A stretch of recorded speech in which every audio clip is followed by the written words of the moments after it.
किस तपस्विनी के बिना सीता माता की खोज न हो पाती, चलिए इस वीडियो में जानते हैं। और भगवान श्री राम को हनुमान के ऊपर इतना विश्वास क्यों था कि उन्होंने हनुमान जी को ही अंगूठी दी और वे समझ गए कि हनुमान ही सीता माता का खोज करके लाने वाले हैं। जब सुग्रीव राम प्रभु की सुध विचार देता है और वह तब प्रभु राम लक्ष्मण जी को सुग्रीव को बुलाने के लिए भेजते हैं। लक्ष्मण जी वहां क्रोधवश में जाते हैं और तभी हनुमान जी को यह पता चल जाता है कि लक्ष्मण क्रोध होकर आ रहे हैं किष्किंधा। तब हनुमान जी सुग्रीव को जाकर संदेश देते हैं और सुग्रीव भगवान श्री राम के पास आते हैं और लक्ष्मण जी का क्रोध शांत करते हैं।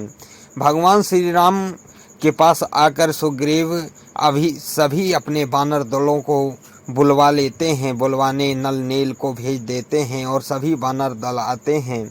बानर दलों की बैठक लगती है। वहां बैठक में महाराज सुग्रीव यह आदेश देते हैं कि 1 मास के अंदर सीता माता की खोज करके बानर दल वापस आएं। अगर वो वापस नहीं आते तो हम उनका वध कर देंगे। और यह आदेश देकर चारों दिशाओं में बानर दलों को जाने की आज्ञा देते हैं। बानर दल अपने अपने दल समूहों के साथ उत्तर दक्षिण पूर्व पश्चिम चारों दिशाओं में चल देते हैं। उधर हनुमान जी अंत में प्रणाम करते हैं भगवान श्री राम को, और भगवान श्री राम को जब प्रणाम करके चलने लगते हैं तब भगवान श्री राम हनुमान जी को बुलाते हैं अपने पास और कहते हैं कि हे बजरंगबली, आप ही मुझे जान पड़ता है कि आप ही सीता की खोज करके वापस आएंगे। तुम्हारे स्पर्श मात्र से मुझे यह पता चल गया। मेरी अंतर आत्मा यह कह रही है कि हे हनुमान, तुम ही मेरा काम करोगे, तुम्हारे ही द्वारा वैदेही की खोज हो पाएगी।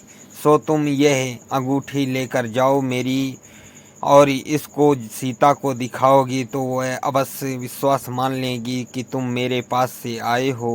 भगवान श्री राम जानते थे कि हनुमान के पास ही बल बुद्धि विवेक तीनों प्रकार के सम्मिलित शक्तियां हैं, जिनके दम पर हनुमान ही सीता माता की खोज कर पाएंगे। और भगवान श्री राम वह अंगूठी हनुमान जी को देते हैं। हनुमान अंगद के साथ जामवंत नल नील इत्यादि बानर दल दक्षिण दिशा की ओर गए हुए थे, क्योंकि यह तो पता पहले से ही चल गया था कि रावण दक्षिण दिशा की ओर, जटायु ने बताया था भगवान श्री राम से कि रावण दक्षिण दिशा की ओर सीता को लेकर गया है। सो ये बानर दल दक्षिण दिशा की ओर जाते हैं और जाते जाते भूख प्यास से व्याकुल हो जाते हैं। तब उन्हें एक गुफा दिखाई देती है। उस गुफा से कुछ जलचर पक्षी उड़ान भर रहे थे। तभी जामवंत कहते हैं कि शायद यहाँ जल फल मिल जाएं और भूख प्यास हमारी मिट जाए। सो इस गुफा में प्रवेश करें।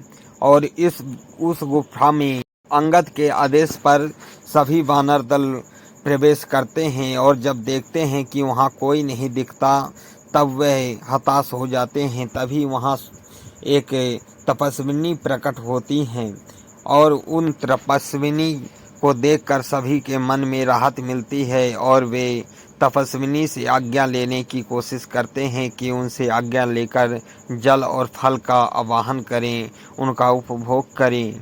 आजकल के कुछ संत यह कहते हैं कि औरतें तपस्या नहीं करती, औरतों को साधु वेश में नहीं होना चाहिए, तो उनके लिए यह कथा जानना अत्यंत आवश्यक है कि यह तपस्विनी भगवान श्री राम के कार्य में जो अत्यंत सहायक हुई, और माता सबरी जैसी तपस्विनी धरती पर रहीं जो कि महान हुई। जिस गुफा में यह तपस्विनी रहती थी, इस गुफा को बनाया था मायासुर नाम का दैत्य, जो कि लंका को बनाने में भी विश्वकर्मा भगवान का सहयोग किया था। वे तपस्विनी ये सभी बानर भालुओं को देखकर स्वयं पता लगा लेती हैं कि ये राम काज के लिए आए हैं, सीता माता की खोज के लिए आए हैं। सो वो उन्हें जलपान करने और फल खाने की आज्ञा दे देती हैं। हनुमान और जामवंत पूछते हैं कि आप कौन हैं माता, आपका क्या नाम है और आप इस निर्जल वन में कैसी तपस्या कर रही हैं। तब वह माता बताती हैं कि मेरा नाम स्वयं प्रभा है और मैं इस वन में रह रही हूँ। हनुमान और जामवंत माता स्वयं प्रभा से कहते हैं कि आप सीता माता की खोज में कुछ सहयोग कर सकें तो करिए। तब स्वयं प्रभा स्वयं से सभी वानर दलों की आंखें बंद करवा देती हैं और अपने अभिमंत्र के द्वारा उन्हें समुद्र तल पर पहुंचा देती हैं। इस प्रकार से स्वयं प्रभा नाम की तपस्विनी ने वानर दलों की सहयोग की और उनको समुद्र तल तक पहुंचाकर माता सीता के खोज करने में सहयोग किया। दोस्तों, मेरी यह वीडियो आप लोगों को कैसी लगी कमेंट बॉक्स में ज़रूर बताएं और अगर अच्छी लगी हो तो वीडियो को लाइक करें और चैनल को सब्सक्राइब करें और कमेंट बॉक्स में जय श्री राम जय बजरंगबली ज़रूर लिखें।